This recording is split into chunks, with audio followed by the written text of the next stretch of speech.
ಯೋಚನೆ ಮಾಡಿ, ಒಬ್ಬ ವ್ಯಕ್ತಿಯ ಕೆಲವೇ ಮಾತುಗಳು ಇಡೀ ಪ್ರಪಂಚದ ಯೋಚನಾ ಲಹರಿಯನ್ನೇ ಬದಲಾಯಿಸ್ಬಿಡ್ಬಹುದು ಅಂದ್ರೆ ನಂಬೋಕಾಗತ್ತಾ? ಹೌದು, ಇಂದು ನಾವು ಅಂತಹ ಒಬ್ಬ ಯುಗಪುರುಷನ ಕಥೆಯನ್ನ, ಅವರ ಜೀವನವನ್ನ ನೋಡೋಣ. ಅವರ ಬದುಕೇ ನಮಗೆ ಧೈರ್ಯ, ಉದ್ದೇಶ ಅಂದ್ರೇನು ಅಂತ ದೊಡ್ಡ ಪಾಠ ಕಲಿಸುತ್ತೆ. ಕೇವಲ 5 ಪದಗಳು. ಅಮೆರಿಕಾದ ಸಹೋದರಿಯರೇ ಮತ್ತು ಸಹೋದರರೇ, 1893ರಲ್ಲಿ ಈ ಮಾತುಗಳು ಕೇಳಿಬಂದಾಗ ಇತಿಹಾಸದ ಗತಿಯೇ ಬದಲಾಯಿತು ಅಂತ ಹೇಳಬಹುದು. ಇಡೀ ಜಗತ್ತು ಒಮ್ಮೆ ನಿಂತು, ಯಾರು ಈ ವ್ಯಕ್ತಿ ಅಂತ ಆ ಧ್ವನಿಯತ್ತ ತಿರುಗಿ ನೋಡ್ತು. ಹಾಗಾದ್ರೆ ಯಾರಿಗೂ ಅಷ್ಟಾಗಿ ಗೊತ್ತೇ ಇರದ ಒಬ್ಬ ಸನ್ಯಾಸಿಯ ಈ ಸರಳ ಮಾತುಗಳಿಗೆ ಅಷ್ಟೊಂದು ಶಕ್ತಿ ಎಲ್ಲಿಂದ ಬಂತು? ಯಾಕೆ ಇಡೀ ದೇಶವೇ ಮಂತ್ರಮುಗ್ಧವಾಯಿತು? ಆ ಧ್ವನಿಯ ಹಿಂದಿದ್ದ ವ್ಯಕ್ತಿ ಯಾರು? ಅವರನ್ನ ಆ ಐತಿಹಾಸಿಕ ವೇದಿಕೆಗೆ ತಂದು ನಿಲ್ಲಿಸಿದ ಆ ಪಯಣವಾದ್ರೂ ಎಂಥದ್ದು? ಬನ್ನಿ, ಈ ಎಲ್ಲ ಪ್ರಶ್ನೆಗಳಿಗೆ ಉತ್ತರ ಹುಡುಕೋಣ. ಈ ಕಥೆಯ ಬೇರಿರೋದು 1863ರ ಕೋಲ್ಕತ್ತಾದಲ್ಲಿ. ನರೇಂದ್ರನಾಥ ದತ್ತ ಅಂತ ಒಬ್ಬ ಹುಡುಗ. ಅವನ ಬಾಲ್ಯದಿಂದಲೇ ಶುರುವಾಗುತ್ತೆ ಈ ಮಹಾನ್ ಪಯಣ. ಚಿಕ್ಕದಿನಿಂದಲೂ ಅಷ್ಟೇ, ಅವನ ಮನಸ್ಸಲ್ಲಿ ಪ್ರಶ್ನೆಗಳ ಮಹಾಪೂರ, ಜೊತೆಗೆ ಬೇರೆಯವರ ನೋವಿಗೆ ಮರುಗುವಂಥ ಒಂದು ಅದ್ಭುತ ಸಹಾನುಭೂತಿ. ಒಂದು ಚಿಕ್ಕ ಉದಾಹರಣೆ ಕೇಳಿ. ಒಂದ್ಸಲ ಅವರಮ್ಮ ಚಾಕು ತರಕ್ಕೆ ಹೇಳ್ತಾರೆ. ಆಗ ಬಾಲಕ ನರೇಂದ್ರ ಏನ್ಮಾಡ್ತಾನೆ ಗೊತ್ತಾ? ಚಾಕುವಿನ ಹರಿತವಾದ ಭಾಗವನ್ನ ತಾನೂ ಹಿಡಿದುಕೊಂಡು ಹಿಡಿಕೆಯನ್ನ ಅಮ್ಮನ ಕಡೆಗೆ ಚಾಚ್ತಾನೆ. ಅಂದ್ರೆ ಅಮ್ಮನಿಗೆ ಚೂರು ನೋವಾಗ್ಬಾರ್ದು ಅಂತ. ಆ ಚಿಕ್ಕ ಕೆಲ್ಸದಲ್ಲಿ ಅವನ ತಾಯಿ ಇಡೀ ಮನುಕುಲವನ್ನೇ ಕಾಪಾಡುವ ಒಬ್ಬ ಮಹಾನ್ ವ್ಯಕ್ತಿಯನ್ನ ಕಂಡ್ರು. ಹದಿಹರಿಯಕ್ಕೆ ಬರ್ತಿದ್ದ ಹಾಗೆ ನರೇಂದ್ರರ ಮನಸ್ಸಿನೊಳಗಿನ ಆಧ್ಯಾತ್ಮಿಕ ಹುಡುಕಾಟ ಇನ್ನಷ್ಟು ತೀವ್ರವಾಯಿತು. ಸಿಕ್ಕ ಪಂಡಿತರನ್ನ, ಜ್ಞಾನಿಗಳನ್ನ ಎಲ್ಲರನ್ನೂ ಒಂದೇ ಒಂದು ಪ್ರಶ್ನೆ ಕೇಳ್ತಿದ್ರು: ನೀವು ದೇವರನ್ನ ನೋಡಿದ್ದೀರಾ? ಅಷ್ಟೇ. ಆದ್ರೆ ಯಾರಿಂದಲೂ ಅವರಿಗೆ ಬೇಕಾದ ಉತ್ತರ ಸಿಗ್ಲಿಲ್ಲ. ಎಲ್ಲರೂ ಹೇಳ್ತಿದ್ದು ಬರೀ ಪುಸ್ತಕದ ಮಾತು. ನೇರ ಉತ್ತರ ಮಾತ್ರ ಯಾರತ್ರನೂ ಇರಲಿಲ್ಲ. ಕೊನೆಗೆ ಅವರ ಈ ಹುಡುಕಾಟ ದಕ್ಷಿಣೇಶ್ವರದ ಒಬ್ಬ ಸಾಮಾನ್ಯ ದೇವಸ್ಥಾನದ ಪೂಜಾರಿಯ ಹತ್ರ ಕರ್ಕೊಂಡು ಬಂತು. ಅವರೇ ಶ್ರೀ ರಾಮಕೃಷ್ಣ ಪರಮಹಂಸರು. ಆದರೆ ನರೇಂದ್ರಂಗೆ ಆರಂಭದಲ್ಲಿ ಸ್ವಲ್ಪ ಅನುಮಾನ.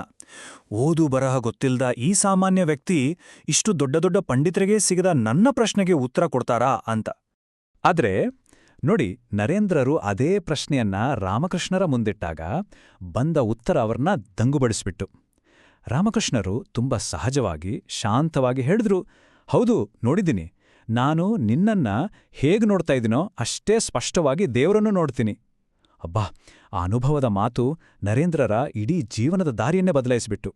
ಇಲ್ಲಿ ನಮಗೊಂದು ದೊಡ್ಡ ಪಾಠ ಇದೆ ಅಲ್ವಾ? ನಿಜವಾದ ಜ್ಞಾನ ಅನ್ನೋದು ಬರೀ ಪುಸ್ತಕದಲ್ಲೋ ದೊಡ್ಡ ದೊಡ್ಡ ಪದವಿಗಳಲ್ಲೋ ಇರಲ್ಲ.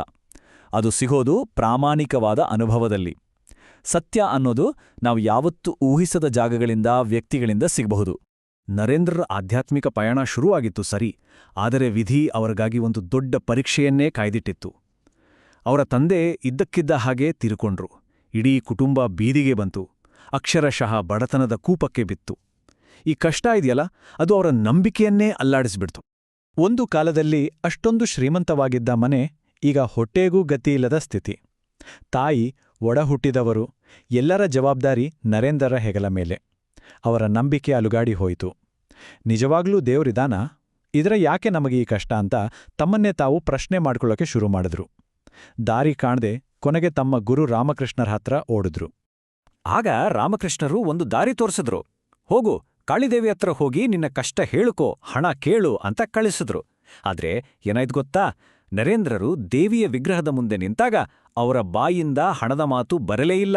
ಬದಲಿಗೆ ತಾಯಿ, ನನಗೆ ಜ್ಞಾನ ಕೊಡು, ಭಕ್ತಿ ಕೊಡು, ವೈರಾಗ್ಯ ಕೊಡು ಅಂತ ಬೇಡಿಕೊಂಡ್ರು. ಒಂದಲ್ಲ ಎರಡಲ್ಲ 3 ಸಾರಿ ಹೋದ್ರು. 3 ಸಾರಿ ಇದೇ ಆಯಿತು. ಆಗ ಅವರಿಗೆ ಜ್ಞಾನೋದಯವಾಯಿತು. ಒಳಗಿನ ದುಡ್ಡಿಗಿಂತ ಒಳಗಿನ ಆತ್ಮಶಕ್ತಿಯೇ ನಿಜವಾದ ಸಂಪತ್ತು ಅಂತ. ಆ ಒಂದು ಘಟನೆ ಅವರ ಜೀವನಕ್ಕೆ ದೊಡ್ಡ ತಿರುವು ಕೊಡ್ತು. ಅವರು ಮನೆ, ಮಠ ಎಲ್ಲವನ್ನೂ ಬಿಟ್ಟು ಒಬ್ಬ ಅಲೆಮಾರಿ ಸನ್ಯಾಸಿಯಾದರು. ಮುಂದಿನ 5 ವರ್ಷ ಇಡೀ ಭಾರತವನ್ನ ಕಾಲ್ನಡಿಗೆಯಲ್ಲೇ ಸುತ್ತಿದ್ರು. ಆಗ ಅವರಿಗೆ ನಮ್ಮ ದೇಶದ ನಿಜವಾದ ಚಿತ್ರಣ ದಕ್ಕಿದ್ದು. ಒಂದು ಕಡೆ ಹೇಳೋಕಾಗದಷ್ಟು ಬಡತನ, ಮತ್ತೊಂದು ಕಡೆ ಅದಕ್ಕಿಂತ ದೊಡ್ಡದಾದ ಅಕ್ಷಯವಾದ ಆಧ್ಯಾತ್ಮಿಕ ಸಂಪತ್ತು. ಹೀಗೆ ಪ್ರಯಾಣ ಮಾಡ್ತಿದ್ದಾಗ ವಾರಣಾಸಿಯ ಒಂದು ಕಿರಿದಾದ ಗಲ್ಲಿಯಲ್ಲಿ ಒಂದು ಘಟನೆ ನಡೆಯುತ್ತೆ. ಇದ್ದಕ್ಕಿದ್ದಾಗೆ ಕೋತಿಗಳ ಒಂದು ದೊಡ್ಡ ಗುಂಪು ಅವರನ್ನ ಅಟ್ಟಿಸ್ಕೊಂಡು ಬರೋಕ್ ಶುರು ಮಾಡುತ್ತೆ. ಭಯದಿಂದ ಅವರು ಜೀವ ಉಳಿಸ್ಕೊಳಕ್ ಓಡೋಕ್ ಶುರು ಮಾಡ್ತಾರೆ.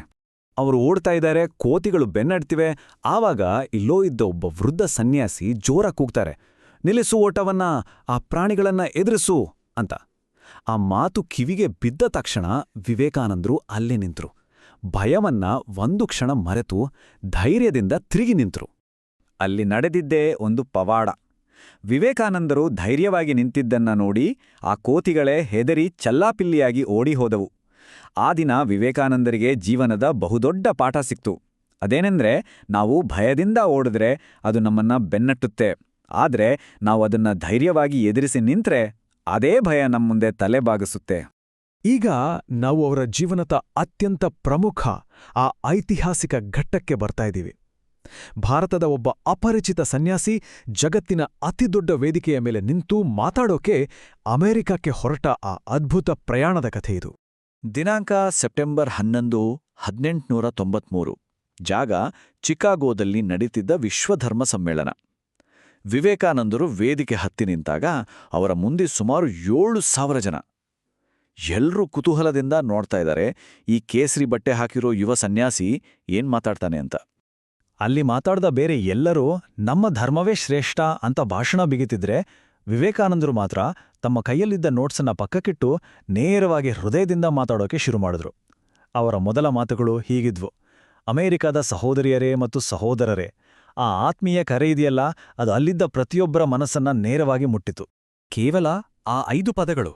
ಅದನ್ನ ಕೇಳಿ ಇಡೀ ಸಭಾಂಗಣ ಅಂದ್ರೆ ಆ 7,000 ಜನ 2 ನಿಮಿಷಗಳ ಕಾಲ ಎದ್ದು ನಿಂತು ಚಪ್ಪಾಳ್ತಟ್ಟಲೇ ಇದ್ರು. ಯೋಚನೆ ಮಾಡಿ, ಆ ಒಂದೇ ಒಂದು ಕ್ಷಣದಲ್ಲಿ ವಿವೇಕಾನಂದರು ಭಾರತದ ಸನ್ಯಾಸಿಯಾಗಿ ಉಳಿದಿರಲಿಲ್ಲ, ಅವರು ಇಡೀ ವಿಶ್ವದ ಧ್ವನಿಯಾಗಿ ಬದಲಾಗಿದ್ರು. ನಂತರ 1897ರಲ್ಲಿ ಅವರು ಭಾರತಕ್ಕೆ ವಾಪಸ್ ಬಂದಾಗ ಜನ ಅವರಿಗೆ ಒಬ್ಬ ರಾಷ್ಟ್ರನಾಯಕನಿಗೆ ಕೊಡುವಂಥ ಸ್ವಾಗತವನ್ನೇ ನೀಡಿದ್ರು. ಆದರೆ ಈ ಪ್ರಸಿದ್ಧಿ, ಈ ಗೌರವ ಇದ್ಯಾವುದೂ ಅವರ ತಲೆಗೆ ಹೋಗ್ಲಿಲ್ಲ. ಬದಲಿಗೆ ಅದನ್ನೆಲ್ಲ ತಮ್ಮ ದೇಶದ ಜನರ ಸೇವೆಗೆ ಬಳಸ್ಕೊಳ್ಬೇಕು ಅಂತ ನಿರ್ಧರಿಸಿದ್ರು. ತಮ್ಮ ಗುರು ಹೇಳಿಕೊಟ್ಟಿದ್ದ ಮಾನವ ಸೇವೆಯೇ ಮಾಧವ ಸೇವೆಯನ್ನು ಮಾತನ್ನ ನಿಜ ಮಾಡೋಕೆ 1897ರಲ್ಲಿ ರಾಮಕೃಷ್ಣ ಮಿಷನ್ ಅನ್ನ ಸ್ಥಾಪನೆ ಮಾಡಿದ್ರು. ಬರೀ ಭಾಷಣ ಮಾಡೋದಲ್ಲ, ಕೆಲ್ಸ ಮಾಡಬೇಕು ಅಂತ ಶಾಲೆಗಳನ್ನ, ಆಸ್ಪತ್ರೆಗಳನ್ನ ಕಟ್ಟಿ ಬಡವರ ಸೇವೆಗೆ ನಿಂತರು. 1899ರಲ್ಲಿ ಇನ್ನೊಮ್ಮೆ ಪಶ್ಚಿಮ ದೇಶಗಳಿಗೆ ಹೋಗಿ ಬಂದು 1902ರಲ್ಲಿ ಕೇವಲ 39ನೇ ವಯಸ್ಸಿನಲ್ಲಿ ಇಹಲೋಕ ತ್ಯಜಿಸಿದ್ರು. ಆದರೆ ಅವರು ಶುರು ಮಾಡಿದ ಆ ಸೇವಾ ಪರಂಪರೆ ಇವತ್ತಿಗೂ ಜೀವಂತವಾಗಿದೆ. ಅವರ ಇಡೀ ಜೀವನದ ಬೋಧನೆಯ ಸಾರವನ್ನ ಒಂದೇ ಮಾತಲ್ಲಿ ಹೇಳೋದಾದ್ರೆ ಅದು ಹೀಗಿದೆ: ಯಾರು ಬೇರೆಯವರಿಗೋಸ್ಕರ ಬದುಕ್ತಾರೋ ಅವರು ಮಾತ್ರ ನಿಜವಾಗಿ ಬದುಕಿರೋದು, ಉಳಿದವರೆಲ್ಲ ಬದುಕಿದ್ದು ಸತ್ತಾಗೆ. ವಿವೇಕಾನಂದರಿಗೆ ಆಧ್ಯಾತ್ಮ ಅಂದ್ರೆ ಎಲ್ಲವನ್ನೂ ಬಿಟ್ಟು ಕಾಡಿಗೆ ಹೋಗಿ ಕೂರೋದಲ್ಲ, ಬದಲಿಗೆ ಜನರ ಮಧ್ಯೆ ಇದ್ದು ಅವರ ಕಷ್ಟಕ್ಕೆ ಆಗೋದು. ಕೊನೆಯದಾಗಿ ಅವರ ಆ ಒಂದು ಅಮರವಾಣಿಯನ್ನ ನಾವೆಲ್ಲರೂ ನೆನಪಿನಲ್ಲಿಡಬೇಕು: ಏಳಿ, ಎದ್ದೇಳಿ, ಗುರಿ ಮುಟ್ಟುವ ತನಕ ನಿಲ್ಲದಿರಿ. ಇದು ಬರೀ ಒಂದು ವಾಕ್ಯವಲ್ಲ, ಇದು ನಮ್ಮೆಲ್ಲರ ಒಳಗಿರುವ ಶಕ್ತಿಯನ್ನ ಎಬ್ಬಿಸುವ ಒಂದು ಮಂತ್ರ. ನಿಜಕ್ಕೂ ಸ್ವಾಮಿ ವಿವೇಕಾನಂದರ ಜೀವನ ಧೈರ್ಯ, ಸೇವೆ ಮತ್ತು ಆತ್ಮವಿಶ್ವಾಸಕ್ಕೆ ಒಂದು ಜೀವಂತ ಪಾಠ ಅಲ್ಲವೇ?